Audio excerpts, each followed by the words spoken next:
Shri Narasimha, Jai Narasimha, Shri Narasimha, Jai Narasimha, Shri Narasimha, Jai Narasimha, Shri Narasimha, Jai Narasimha, Jai Jai Shri Narasimha, Jai Jai Shri Narasimha, Prahlādesha Jaya Padma, Prahlādesha Jaya Padma, Mukha Padma Vṛnga, Mukha Padma Vṛnga. Om Jnanatimirandasya Jnanandamishadakaya Chakshurmilitam Yena Tasmai Shri Gurave Namaha. Namo Vishnupadaya Krishna Bhutale Srimate Bhaktivedanta Swamini Namane. Namaste Saraswate Deve Gauravani Pracharine Nirvisheshaya Shunyavadi Pashadadeshakarine. Jai Shri Kṛṣṇa Chaitanya Prabhu Nityananda Shri Advaita Gadadhara Shivasati Gaura Bhakta. Hare Krishna, Krishna Krishna Hare Hare, Hare Rama, Rama Rama, Hare Hare. So this is a beautiful pastime. There are two personalities here. First is Prahlāda Mahārāja and Hiranyakashipu. And they have some battle which never resolves. And father becomes so angry, he wants to kill the child. And the battle is Hiranyakashipu is an atheist, like unfortunately our present chief minister. He says, I am taking oath on truth. He knows what is truth first. Crazy. So Hiranyakashipu actually typically symbolizes modern day leaders. Even all of us are also small Hiranyakashipu. Hiranya means gold and Kashipu means soft bed. Correct? These basically money and all kind of enjoyment that are associated. And we are all actually like that only. And Prahlāda Mahārāja means Prakṛṣṇa Rūpena Ahlād, who is really spiritually happy. Okay. Which way is happy? Spiritually happy. Ahlād means spiritually happiness, but it's not ordinary spiritual happiness. Prakṛṣṇa Rūpena Ahlād means superlative degree, he is spiritually happy. Now both of them happen to be born in the same family. Now what Bhagavatam does, very nicely introduces both the characters. So I'll just read little about them. Then we see the battle that they have. In fact, every time Prahlāda Mahārāja will give some beautiful instruction to his father, and his father will not be able to understand. And rather, he will become more and more angry, and we will go to what happens. Hiranyakashipu possesses all opulence. This is from Bhagavatam 7th canto. Began residing in heaven. Hiranyakashipu got some benediction from Brahma and he became very powerful. Generally, all the demons, they go to Devatas. They never approach Vishnu. Vishnu will not give any blessing to such people. Right? They try to make a shortcut. There is an arrangement by the Lord himself. It is not that the Lord as Devatas are independent of the Lord. Just imagine, we were discussing 2 days ago, how great Lord must be. He has 33 million directors. Any company with 33 million directors, how big that company has to be. And they all don't respond to the Lord directly, they report to Brahma. And trillions of such Brahma relate to Kṛṣṇa. Now imagine how great Kṛṣṇa is. So anyway, Hiranyakashipu is a tiny fellow in this universe, but he became very powerful by blessing of Devata. He went to the Indra's place, captured it, a famous Nandana garden which are enjoyed by the demigod. In fact, he resided in the most opulent palace of Indra, the king of heaven. The palace had been directly constructed by Vishwakarma. He is a chief architect in this universe. And was as beautiful made as if goddess of fortune resides there. So, residing there, and he was enjoying. And he used to even sometimes catch the devatas, and you can read below, see what he used to do. The demigods, however, being very much oppressed, have to go down and offer obeisance to the feet of Hiranyakashipu, who chastised the demigod very severely for no reason. He used to catch Indra and beat him for no reason. Any devata you can catch, Indra, Ganesh, any devata you can catch and beat them for no reason. And every day they had to offer him prayers. You were just thinking what prayers they will offer. Mahabhogi. They can't say Mahayogi. He is not a yogi. He is a bhogi. Mahabhogi and whatever.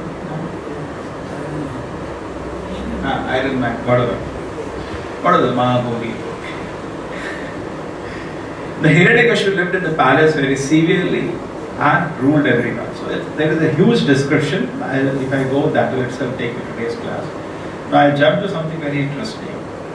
That even though Hiranyakashipu was in this condition, Bhagavatam says, in spite of achieving the power to control in all directions and in spite of enjoying all type of deal sense gratification as much as possible. We can't even imagine, people what they do, they somehow want to get money so that they can enjoy. Hiranya and Kashipu, second part is Kashipu. Why they want money? You cannot eat money. They want money for sense gratification. Even though Hiranyakashipu could enjoy what has not happened for any jiva particularly in the history, so much enjoyment he could have, correct? But still, Hiranyakashipu was dissatisfied. This is a destination of a man who is moving in the path of Hiranyakashipu. Because instead of controlling his senses, he remained there. And this is what everybody makes a mistake. Start from individual or the parents or the government. Whole target is how can I have more money? Correct? That's what it is. बेटा तू क्या कर रहा है? उसको देख, वो उधर पहुंच गया. इतना पैसा कमा रहा है. He is earning so much. What are you doing?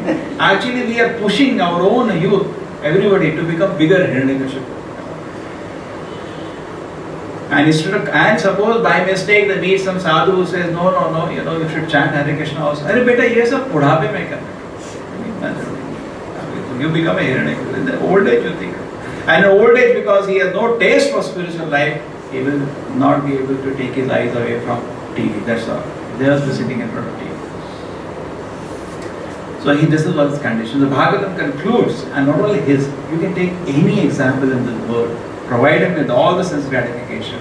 Actually, person instead of becoming happy becomes mad. Because what is the reason? Because driver cannot drink petrol. Petrol is for the car. We are not the body, we are a spirit soul. Because of this wrong foundation, the modern civilization is a failure in making anybody happy. At least let us understand the facts. Then, by the blessing of the Guru and Kṛṣṇa, we walk on those facts. But at least let us understand the fact. I think this is fine. Now let us see the qualities of Prahlāda Mahārāja. Now, this same Hiranyakashipu, this is very extraordinary condition. Here is the biggest. See, another thing. Demon doesn't mean who has horns.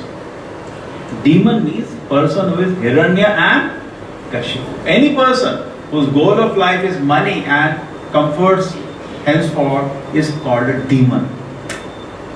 ऐसा नहीं कि Hiranyakashipu कैसे दो होते हैं. नहीं, any person it may be. No, he is a very nice person. No, he is a demon. He is a demon.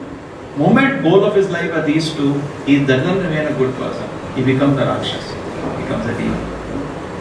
Hiranyakashipu, now the same Hiranyakashipu had 4 wonderful, well-qualified sons, of whom the one named Prahlāda was the best. Indeed, Prahlāda was a reservoir of all transcendental qualities because he was an unalloyed devotee of the personality of Godhead. Therefore, Prabhupada quotes this verse in the purport. Yasyasi bhakti bhagavati akinchana Sarve gunai tatra samasate sura hara bhakta kuto mahad guna manoratena sutodhavatu bhumahi.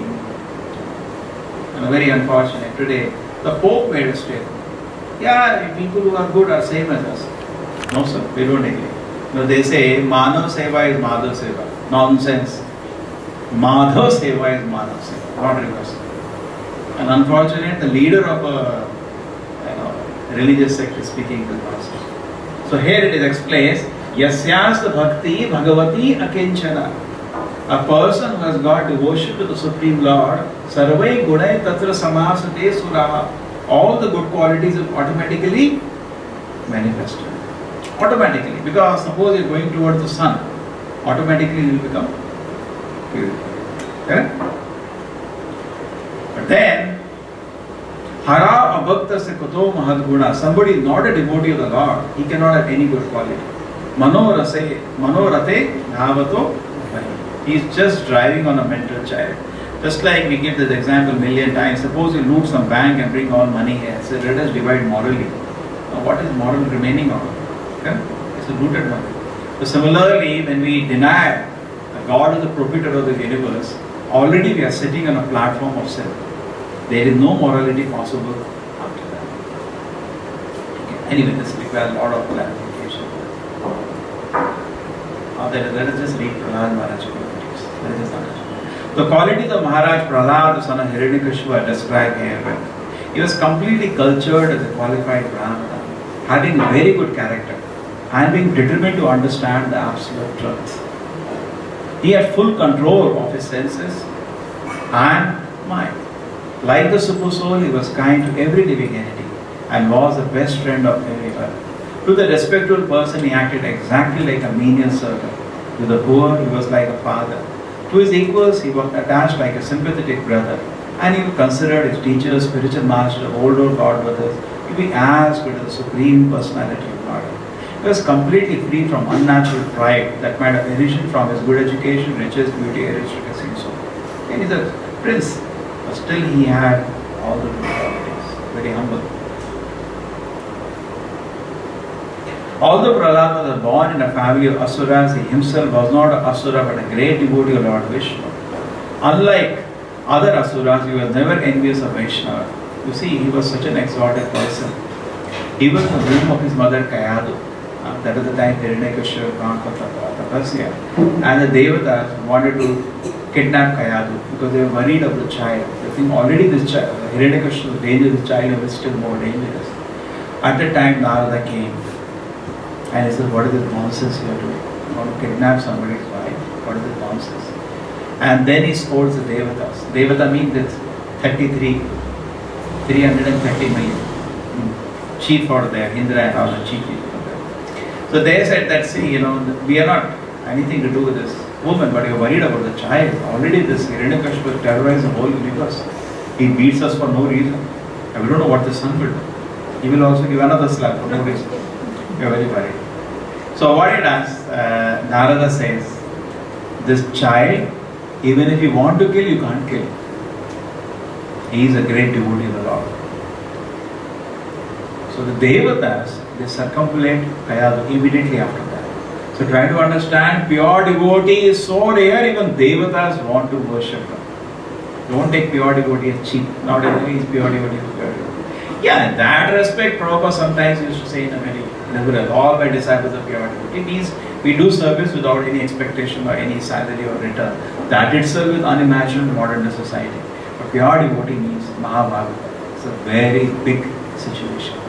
Very rare situation in this world. Just like in a jail, to get a civilized man is very rare. You will not get it. In a city, they are unlimited. So similarly, in Vaikuntha, they are unlimited. All are pure devotees. But in the middle world, almost impossible to get a pure devotee.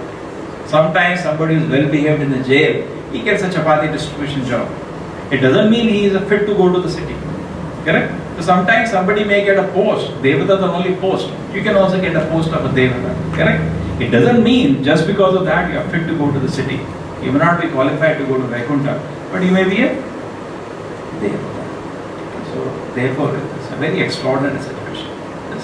Just a glimpse of little of his qualities. He is a resident of Vaikuntha. appeared on this world by the order of Kṛṣṇa. He was not agitated when put into danger. He was neither directly or indirectly interested in the fruitive activities described in the Vedas. Indeed, he considered everything material to be useless, and therefore he was completely devoid of material desires. He always controlled his senses and life here, and being of steady intelligence and determination, he subdued all lusty desires. See this word, listen, we are discussing.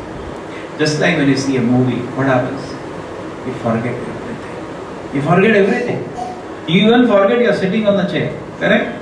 So much we get absorbed in the movie. Sometimes a horror scene, we feel like we will run away from it. Correct?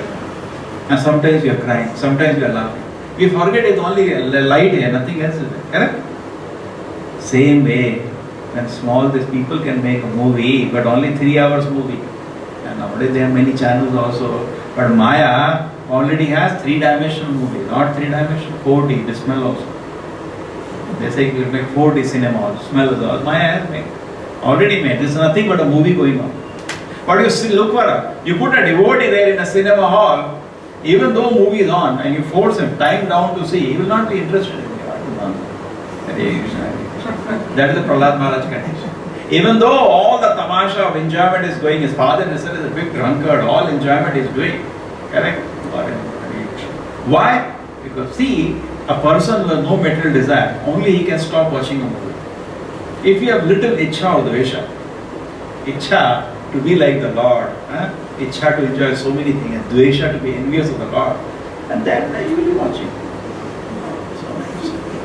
But somebody who has no material desire is not. So Prahlāda Mahārāja, please try to understand his condition. He is internally fully satisfied. Externally he knows he has no material desire. Therefore you want to test somebody, put a movie in front of him. See how much he becomes absorbed. You can know how much still material desires are there in your heart. Why test somebody? Test yourself. Sometimes you travel by bus, movie is switched on. Correct? Nowadays it is so common.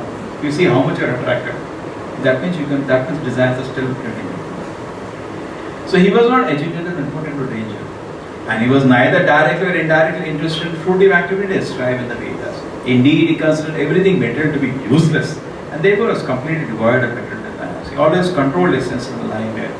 And being of steady, intelligent determination, he subdued all lusty desires. O King Prahlāda Mahārāja, good qualities are still glorified by the learned saints and Vaishnavas. He is highly glorified. Extraordinary. As all good qualities are always found in existence, Supreme Personality of Godhead, there always exists forever in devotee. Prahlāda Mahārāja, Nitya Siddha. Always he has. In any assembly where there are discourses of saints and devotees, O King Yudhishthira, Narada is telling very proudly to his disciple.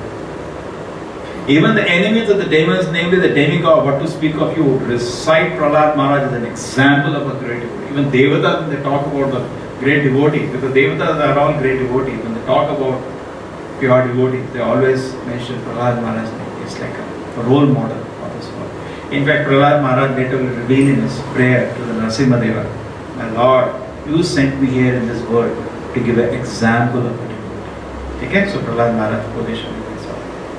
He came to this world to tell us how to be a well-behaved citizen of Vaikuntha. Who could list the innumerable transcendental qualities of Prahlāda Mahārāja? He had unflinching faith in Vasudeva, Lord Kṛṣṇa, and unalloyed devotion to him. His attachment to the Lord Kṛṣṇa was natural because of his previous devotion service. Although his good qualities cannot be enumerated, they prove that he was a great soul. This is called Mahatma. From the very beginning of his childhood, Prahlāda Mahārāja was uninterested in childish plaything. That's a proof of a Mahava. Till 20 years, you see, people can't give it up. Give them. Even now, 20, we see 50-year-old people playing Counter-Strike. Correct? At 5 years of age, he said, get through it. Correct? Small children, you give them a toy, they at least need to play 2-3 hours. Normal child, let him play, because that's how they grow. But I am saying, in a situation of an exalted devotee like Prahlāda Mahārāja, cannot imitate. You cannot artificially imitate, and ask our children also to imitate. Child will go mad if you don't play, you just sit down. Let them play. But the point is, Prahlāda Mahārāja is a Mahabhagavata. He is showing extraordinary knowledge. He is not interested. Indeed, he gave them all together and remained silent and dull, being fully absorbed in Krishna consciousness. Now, this is more advanced characteristic, which try to just hear. Since his mind was always affected by Kṛṣṇa consciousness, he could not understand how the world goes on being fully absorbed in activities of sense gratification. Why people run after sense objects? Because so much is in pleasure of spiritual happiness. He can't just understand why they foolishly run after the sense gratification. Like he's saying what they are watching the nonsense movie.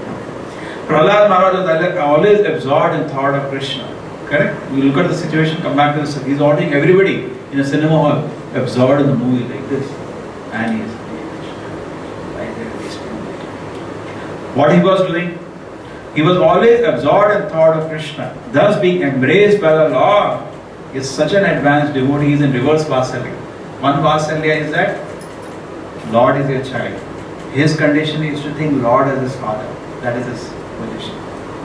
Always absorbed in thought of Kṛṣṇa, thus being embraced by the Lord. Correct? Just like a father mother naturally embraces a child happily, he was always embraced by the Lord. He did not know how his bodily necessities like sitting, walking, eating, lying down, drinking, talking were automatically performed. He was not even knowing when he is doing that. So much he is absorbed. Sometimes it happens. You forget that where you kept your watch. Okay? Because they are absorbed in some other thing. So similarly, he is so much absorbed in Kṛṣṇa, he doesn't know when he is eating, when he is sleeping. It's all like automatically going on. Because of his advancement in Kṛṣṇa consciousness, sometimes cried, sometimes laughed, sometimes expressed jubilation, sometimes sang loud. When he could not see Kṛṣṇa, he used to start crying. And sometimes Kṛṣṇa again used to appear in front of him, he start laughing. And he used to start jubilation, and he used to sing. He was unconcerned what is going. He was in another world basically, which we are not aware of. And that is where the scripture wants to take us. That is where all the acharyas want to take us. No acharya says enjoy this world, like Hiranyakashipu. They all say you have to enjoy life. So it determines now who is your hero, Hiranyakashipu or Prahlāda. Sometimes upon seeing the Supreme Personality of Godhead, Prahlāda Mahārāja would loudly call him in full anxiety, and sometimes lost his shyness in jubilation and became dancing in ecstasy. Sometimes being fully absorbed in thoughts of Kṛṣṇa, he felt oneness and imitated the pastimes of the Lord. Sometimes when gopis used to do that, they used to also, in separation with Kṛṣṇa, start imitating Kṛṣṇa's pastimes. The old Kṛṣṇas do, or they will act, they're killing some demon. They were on Samadhi of Kṛṣṇa, so he was also in the same situation. Sometimes feeling the touch of the Lord's lotus hand, he became spiritually jubilant and remained silent. He hears standing on the end and tears gliding down from his half-closed eyes because of his love for the Lord. Or somebody may say this is all story. Yeah, it is a story for you, not for me. The point is that something you have not experienced is definitely a story for you. You have to, it's like, it's for you. You have to take it. It's not that we are special. Correct? Or Prahlāda Mahārāja in that sense is special. Because everybody is entitled to this.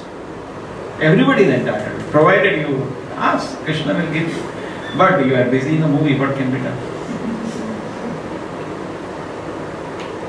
Because of his association with the perfect unalloyed devotees and nothing to do with anything material, Prahlāda Mahārāja constantly engaged in service of the Lord's lotus feet.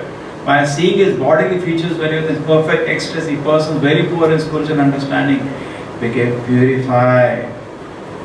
That means just by seeing Prahlāda Mahārāja, people got transcendental bliss, even the Daityas, just by seeing him. And he was surrounded by so many. They were purified. Therefore, that's a Mahabhagavata. He is not doing sadhana, he is naturally absorbed in Kṛṣṇa. Just by seeing him, you start chanting Hare Krishna, Hare Krishna. With Chaitanya Mahaprabhu, people used to see him and start chanting Hare Krishna. That is Mahabharata. He doesn't have to say, please chant Hare Krishna. We are doing sadhana. So we say, please you also chant Hare Krishna. It is good. I found it is purifying you. It will help you. But a pure devotee, he is not doing sadhana. He is naturally, his heart has now opened out for the Lord. So seeing such a person who is in resonance with Kṛṣṇa consciousness, just by seeing him you become purified. Okay, that much is. This goes on glorifying. And then qualities ho gaya. Now we come to the fourth thing. Great saint Narada said, now he is narrating to whom? Yudhishthira Maharaj. The big narration is going on. There is a question Yudhishthira Maharaj had asked in the beginning of 7th canto. Answer to that is all is going on. The great saint Narad Muni said, the demons headed by Hiranyakashipu accepted Shukracharya as their priest for ritualistic ceremonies. Shukracharya, two sons, Shanda and Amarka, lived near the Hiranyakashipu palace. Basically, this is abominable, nonsense, because they were taking salary. Living near the palace on salary. A Brahmana should not live on salary. Number one. And number two, Brahmana should never become a guru of any Hiranyakashipu. Nowadays they don't mind. Arey, you are nowadays a fashion guru. Arey, follow karo na. Follow nahi karna, guru chahiye. Like a fashion, I have this guru, I have that guru. What is the use? So why have a person like Hiranyakashipu as a disciple? What does it mean? That is your nonsense fellow. Correct? He is not ready to follow anything you will tell him. You tell Hiranyakashipu chant Hare Krishna, he will chant. So what kind of disciple he is? Simply to have money, they were having disciples Shukracharya and his two sons were training the sons of Hiranyakashipu. Prahlāda Mahārāja was already educated in devotional life. By whom? Narada. When he was in the womb of his mother. Correct? The time when Narada Muni saved them from the Devatas, Kayadu, for protection, she appealed to Narada. Can I stay in her ashram? Narada Muni said, okay. And there, Narada Muni, that is his nature, is always preaching. He was preaching with his heart about Kṛṣṇa, that he does naturally. And Prahlāda Mahārāja was drinking every word Narada Muni was saying in the womb. Prahlāda Mahārāja was already educated in devotional life by Narada. Already he was an exalted devotee. He further was in bliss hearing from Narada. But when his father sent him to those two sons of Shukracharya to be educated, they accepted him at the school along with other sons of the asuras. Okay. Prahlāda Mahārāja certainly heard and recited topics of politics and economics taught by the teacher. This is the Rajaputra, so he's been trained how to become Raja, Kshatriya training. So how we should earn money, how we should control people, how we should enjoy, he is not interested. But he understood political philosophy involves considering someone as a friend, someone as an enemy. He did not like it. Mahabharata doesn't have an enemy or a friend. He is wishing well for everybody. We can artificially think like that. We look at the whole world, I am wishing well. It's only hypocrisy. We can't do it. Correct? It's like minister after they win election, they go for a procession. As if they're looking well for everybody. Then why send cows to the slaughterhouse? They are also citizens of the state. That brain is not there. So when you become devout, love Lord, you love everybody. It's all so-called artificial things. So he doesn't like. In fact, enemy friend is not a conception of a great man. He loves everybody. He wishes well for everybody. Why? Because Lord has affection for everybody, so he has affection. Married Yudhishthira. Now the first interaction between Prahlāda Mahārāja and Hiranyakashipu. Interaction in the sense, first time they are talking something, revealing each other's heart. Married King Yudhishthira, once upon a time, the king of demons Hiranyakashipu took his son Prahlāda on his lap. He is going to school every day. He made him sit on the lap, 5-year-old boy. And very affectionately inquired, my dear son, let me know what you think is the best of all subjects you studied from your teachers. Suppose your 5-year-old child, okay, he comes back home and you put on the line, Beta, what do you learn today? What do you tell? What do you learn in first class? Correct? CAT, CAT, BAT, bad. Oh, very nice. So like that he expected something for child to speak. What do you think are the best of the subject? He is not expecting him to educate him. You don't expect 5-year-old child to tell you something you don't know. You never expect that. He thought I'll tell something, just to have some, affection. You may think a great person. No, he's a Rakshas because goal of his life is money and home. Then everybody does that at home. And you think I'm so nice person, I'm having affection for my child. You're a Rakshas if your goal of life is money and home. That's it. You're not this. These all things don't make you a great personality. Even animals take care of their children. That's not a great deal. Even a tigress takes care of the children. Now Prahlāda Mahārāja is beyond all these things in this world. He has been asked by his father to tell him what is the best thing he has learned. You tell somebody, tell one line, what is the best thing you know? Correct? It's something like that. And whom is he asking? An acharya. What kind of an acharya? At the end of the pastime, when Prahlāda Mahārāja offers prayer to Narasimha Deva says, "My dear Prahlāda, you are the best among all devotees." Prabhupada says at that moment, among the 12 Mahajanas, Narasimha Deva is certifying him to be the best. So who is going to speak now? Bhagavatam has all the 12 Mahajanas coming and speaking. Brahma speaks, Lord Shiva speaks, Bhishma speaks, Narada himself speaks. So many big personalities are going to, Kapila speaks. These are all different Mahajanas. Now who is going to open his mouth is certified later by Narasimha Deva as best of his devotees in this world. So he is an exalted acharya. Right? His position is not ordinary. Extraordinary position that is. Now he is opening his mouth. So this one line statement that he is giving, if you can just keep in your heart, your life will change. Okay? You get a great man, you say, please can you tell me one line? What we should do? Just one line. Because more we don't have time to give. So okay, one line. If this one line, this one shloka you can understand, your life will change. Shri Prahlāda Mahārāja Tadasādhu manye asuravarya dehina Sada samudvigna dhyāma sadgraha Hittvādapatam grihanda kūpam Vanam gato yadharimāśayeta. Yes, so today we will do only this shloka. I'll continue the serial every day till we finish. Okay. Few days, 3-4 days. We'll continue Narasimha Jayanti festival. Because everybody knows the story. It's nothing if I tell you how we died or where it's not inside, not outside. Everybody knows that. I just people don't know this. What is more important? But what Prahlāda Mahārāja says, Tada sadhu manye, point to be noted. Vedavyasa has not written Prahlāda Mahārāja. Prahlāda said, he is saying Shri Prahlāda Mahārāja. He has given a. He doesn't say, you see in Bhagavad, it says Maitreya Vacha. He does not say Shri Maitreya Vacha. Here he is saying Shri Prahlāda Mahārāja. Special respect. Even though he is a kid, special respect for him. So what is he saying? Tata sadhu manye, my dear father. He doesn't say my dear father. He said asura varya. Asura varya means, oh best of the demons. Asura means Rakshas. Varya means best. Oh best of the demons. Manye, in my opinion. You asked my opinion, what is the best thing I have learned? So I am telling you one line now. In my opinion, oh best of the demons, he is not scared of his father. You think he is arrogant, he is not arrogant, he is speaking the truth. He is not scared of speaking the truth. Whenever a great man speaks, he has no fear. He speaks the truth fearlessly. Tata sadhu manye. Sadhu means, it's an adjective. Sometimes we say you are a sadhu. Sadhu is also, actually, sadhu is the adjective. You understand? Adjective. It's a good man. It's a sadhu. A sadhu man gaya.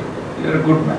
So, in my opinion, what is the best instruction, my dear best of the demons, for whom I am giving this best opinion, or dehina, for the people who are trapped in this deha. Correct? We are all trapped in this deha. Dehina. Dehina asmini yatha dehi. Dehina means one who is trapped in this body. For him, I am going to give you the best, in my opinion, the best instruction. What is that? Sada samudvigna dhyāma sadgraha. What is the qualification of this dehina? They're always in anxiety. Because you have to give a medicine, first you have to see the condition. What is the condition of people? Sada samudvigna dhyāma sadgraha. They are always in anxiety. Asadgrahat. Why they are always in sada samudvigna? Asadgrahat. Asadgrahat means they are taken this temporary home to be permanent. Okay? Therefore, they are sada samudvigna. They are always in anxiety. Why everybody is in anxiety? Because we are thinking this temporary body is permanent everything, our house is permanent, and we know it is not a fact. All of us know it is not a fact. We know this body will finish any moment. Bhayam tīvram.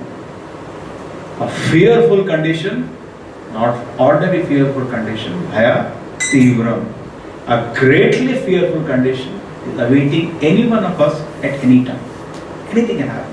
Some major accident can happen, some heart attack can happen, some ghastly thing, fearful thing is awaiting us 100% sure. It is going to come today or tomorrow. Actually, all of us know that in the back of the mind. Therefore, we are always fearful. We can never be peaceful actually. We can never be peaceful. Correct? We tell a man, I'm going to shoot you after half an hour. Can you be peaceful? You may show happiness, you may walking, just like you see on the road, people walking. At any moment, Bhayam Tīvram is waiting. What is walking like this? Any moment, ghastly, fearful condition will appear in front of him. So he is saying, for the people who have taken shelter, trying to make a settlement in a place which is temporary. What is the nature? They are always in anxiety. True? He has now, first thing, he has diagnosed the condition of the people who are dehina, who are conditioned. Then what does it say? Hitva tapata. What we should do? What they have done? Hitva atapata. These unfortunate people have given a place for spiritual culture. That's the only way they can be saved. Hitva atma patam. Atma patam, their soul can be purified. Hitva means give up. This is their condition. So what they should do? And what is more their situation? Griha andakupa. And they jumped in a family life which is comparing to andakupa, a blind well. And any family man will attest to this. Inside the home, you can cry. Neighbor is not interested. This problem is there. No, but nowadays, recently it happened in Bangalore. One old man died. Old lady died. And 6 months later, the door was opened because of some reason.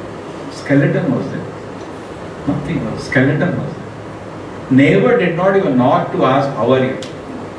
In Facebook, they will make friend from somebody who is across the globe, but they will not knock the neighbor, how are you? Anyway, so this is the condition, because when you jump into family life, there are full of problems actually. We think we are going for enjoyment. Every movie ends with that. Now they live happily ever after. All of us know, after that the trouble starts. So Andakupa, Griha is compared by Prahlāda Mahārāja to Andakupa, a blind well. Suppose you jump in a blind well, there is no water there. What happens? First you fall. Like it happens sometimes, construction is going on, children fall. Correct? You have seen in newspaper already. You fall, slip and fall inside. There is no water there. First thing you break your legs. Then after that you will cry. Nobody can hear you cry. So everybody, they make big plan. I'll have big family, I'll enjoy. What is going to happen? You will sit and break your legs first, and then you will cry, and nobody will want to hear, or they can hear you cry. You go inside your 4 doors, 4 walls, you have to sit and cry. So he is saying, therefore, what is my advice? Prahlāda Mahārāja is saying, he has what? You can say, how is he speaking such? He is a small kid. What he has seen about family life? He has heard from his Vṛndāvana, he has heard everything. So now he is giving a solution. Last line. Manam gato. Purpose is practically go to Vṛndāvana and Hari Mahāshayata. Go. He is telling his father actually, my dear father. Anyway, his father died and later he only became the king. Even at 5-year-old age, he became the king. Saying, my dear father, my best advice for you, stop all this nonsense sensual life. Go to forest. That time they used to take vana. Go to forest and take shelter of Hari. Particularly best to go to Vṛndāvana instead of ordinary vana and take shelter of Hari. Don't worry about this kingdom. Like for you, I am telling you. You told me, ask me this question. What is the best instruction? So this is the best instruction for you. Leave everything, go to Vṛndāvana, chant Hare Krishna and save yourself. Okay. So in that sense, he has given us an instruction that we should not give up Atma-Patam, self-purification. We should engage in spiritual life. And we should not think the present condition that we have is all in all. We are in a temporary situation at any moment. Just like example is given of a deer in a forest. The deer is running here and there. He doesn't know any moment tiger will jump on him. Correct? But the deer is thinking life is so wonderful. My she deer is there. Nice air is there. Our children are there. He doesn't know any time hunter will catch him or tiger will jump on him. Correct? He doesn't know. Similarly, we should not be fooled like an animal. We should know the reality. We are in a temporary situation. And my happiness will only come if I do Harim Ashraya. Ready? So today we stop here. We'll continue in all our classes. Morning, evening, daily we have classes. Morning 8, evening 8. You are welcome. We will continue with the narration. Prahlad महाराज की, नरसिंह देव भगवान की।